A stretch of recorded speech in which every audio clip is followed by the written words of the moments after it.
Gentlemen, welcome to another episode of Samplin' Samples, or of course Double S for short. Thank you for tuning in. Today I'm going to be sampling one of the fragrance houses that I've been sampling quite a bit of. This is from the house of Micallef, or as the house is known by, Micallef.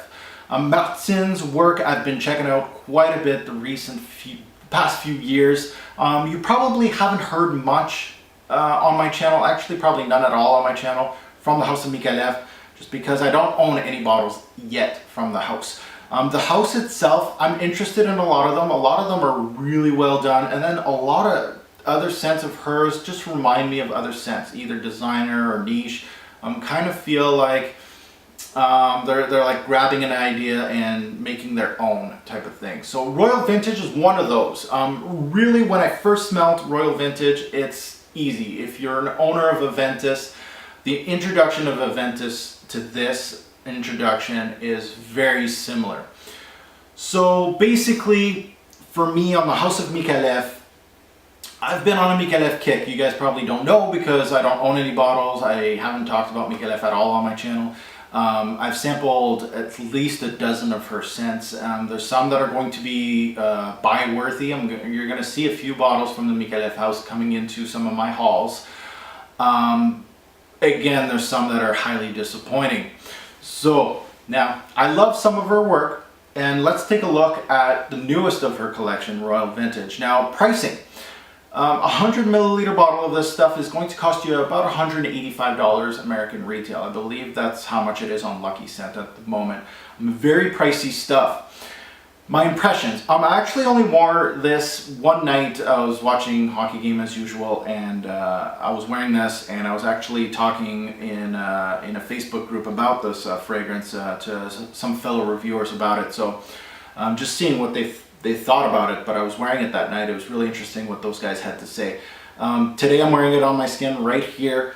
Before the video, just wanted to recollect my thoughts about it. So this is only one testing. I still have a little bit left in my little vial, bringing it overseas. So my impressions, first sniff. Royal Vintage smells exactly like the opening of Aventus. Both openings pretty damn close. So I was like, okay, let's take a look at the note breakdowns of both fragrances. They only have bergamot, musk, and patchouli as comparable notes. Musk and bergamot, definitely. I can definitely smell those in both fragrances. Patchouli, there's a lot more patchouli in this fragrance, I felt. The introduction to Royal Vintage is not as fruity as Aventus. It depends which batch of Aventus, but I'm not getting into that. But it's damn close.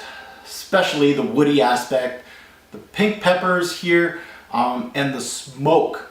Probably from, of course, the leather. I really felt the smokiness in Royal Vintage and Aventus both came out the same way, and a little bit of spice, a little bit of kick to it, the musk.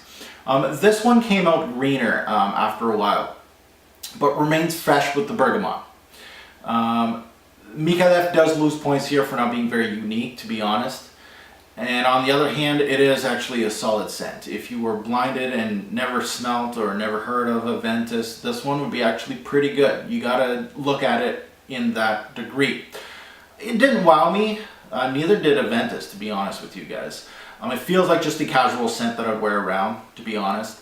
The patch and the cypress really came out a little more in the dry down and gave you more of a woody green aspect to this scent. It was really, that's the only thing. Aventus and this fragrance really were close in the first couple hours, I would say, and then after that, this one goes more green,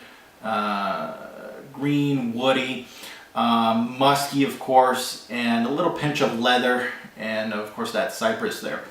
The pink pepper, which is a very much used note lately in fragrances and men perfumery in the past few years, gives this fragrance a little kick, which lends a hand here to give this fragrance that masculine edge. I really felt like this was really nice as far as a masculine fragrance. The green cypress just pops in this fragrance too. Staying power for Royal Vintage, projection was less than stellar here. It was really hard to get this one to jump off my skin. Longevity was solid though. I gotta give it that 6 hours. Now, if you're comparing this versus Aventus, Aventus is again the winner on the versus, just because you get a little more longevity, you get that projection, you get what you pay for. I really think it felt a little crisper also in the introduction of Aventus, but then you're paying a lot more. The good of Royal Vintage, if you're a fan of Aventus, this will make you happy. Different dry down though, more of a green dry down. So if you like your greenness, like patchouli, you like cypress in your fragrances, pink pepper also, if you're a fan of those, check this one out. The bad, it wasn't really unique to me. I've smelled this before, of course. There's not much power to it and really not worth the $185, to be honest. My final take on Micallef's Royal Vintage, their newest fragrance. Is it bottle worthy? Am I going to get another sample of this, or is it a pass? I think I'm going to give it another chance. I'm going to bring the sample overseas and I might just get another sample. I'm on the edge on this one, to be honest. It's closer to a pass than a buy at this time, to be honest with you guys. But definitely something that you should sniff out. If you've never heard or never smelt Aventus, sniff this one out just blindly and see what you get. So guys, another sampling sample. Hopefully you enjoyed. Thanks for watching.